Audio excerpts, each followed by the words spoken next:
Olá, gente. Hoje vamos falar sobre a teologia do domínio, algo que passa desapercebido por nós em alguns momentos pelas questões políticas, enfim, misturadas com religião. A política partidária nas últimas décadas tem sido influenciada pelo fortalecimento da participação evangélica. Esse fortalecimento, segundo Ricardo Mariano, em seu artigo Pentecostais e Política no Brasil, foi favorecido pela consolidação da liberdade religiosa, pelo enfraquecimento do poder religioso da Igreja Católica e pela liberdade religiosa a partir da Constituição de 1988. O fortalecimento do pentecostalismo, segundo Regina Novaes em seu artigo Milagres da Multiplicação dos Votos, deu-se nas periferias dos grandes centros e nas fronteiras agrícolas, locais onde o poder público não chegou de forma efetiva. Com o passar do tempo, essa teologia voltada para a cura e para a prosperidade passou a ser substituída pela teologia do domínio, defendida por segmentos neopentecostais. O que significa essa teologia do domínio? É o domínio religioso sobre a política, daqueles enviados e eleitos por Deus dominando a política, para que fique bem claro. É importante frisar que esse neopentecostalismo surgiu no Brasil no final dos anos 70. A Igreja Universal foi uma grande responsável por isso, de Edir Macedo. Faz parte das tendências cristãs fundamentalistas neopentecostais cristãos e também integralistas católicos. Utilizam como base o capítulo 2, ou melhor dizendo, como base o capítulo 1 do Gênesis, que segundo o teólogo Leonardo Boff, existem duas versões, mas só a primeira é utilizada por esses grupos de extrema direita. Aí vem uma questão de hermenêutica que a gente não vai debater aqui. A sua ideia central é a dominação do mundo pelo cristianismo ultraconservador. Vejamos exemplos aqui no Brasil.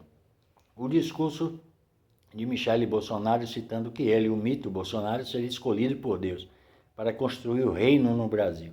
Ela ainda defendeu, ao lado de Malafaia, a união inevitável entre política e religião.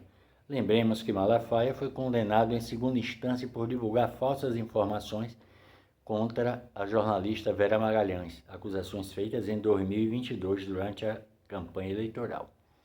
Além disso, um assessor de Domingos Brazão, preso por envolvimento na morte de Marielle Franco, teria recebido dinheiro da milícia no interior de uma igreja do mesmo pastor Malafaia. Esse assessor se trata de Robson Calixto, mais conhecido como Peixe.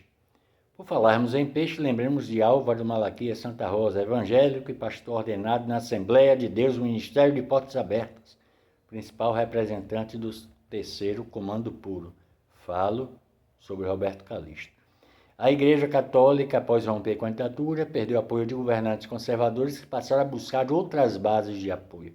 Esse é um dos pontos para levarmos em consideração a diminuição do número de fiéis católicos desde a década de 80. Ao passo que a Igreja Católica, que controlava também a política no Brasil desde a época do Brasil colônia, perdia fiéis, as bases neopentecostais insistiam no anticomunismo e na ideia de que irmão vota irmão. É só lembrar da campanha anti-Lula e a favor de Collor. Esse lance de irmão vota irmão, a Igreja Universal foi a grande idealizadora disso, e de uma forma muito articulada, muito organizada. A partir de estratégias políticas bem construídas, bem determinadas, os evangélicos buscaram vencer as eleições também para o executivo nas eleições de 2016.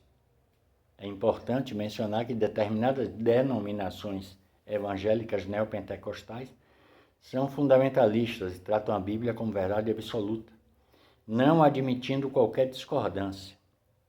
Enfim, elas tratam as discordâncias como mal, coisa do diabo.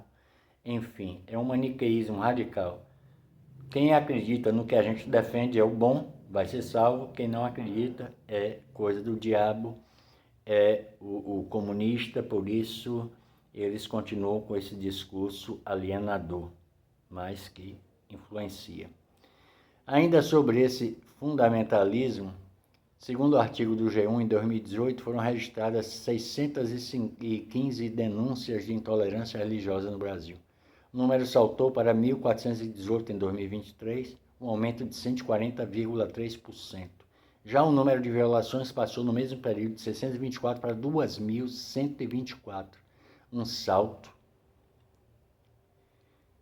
de 240,3%. Quem sofre mais essa intolerância são as religiões de matrizes afro-brasileiras. Nosso slogan foi buscar naquilo que muitos chamam de caixa de ferramenta para consertar o homem e a mulher, que é a Bíblia Sagrada.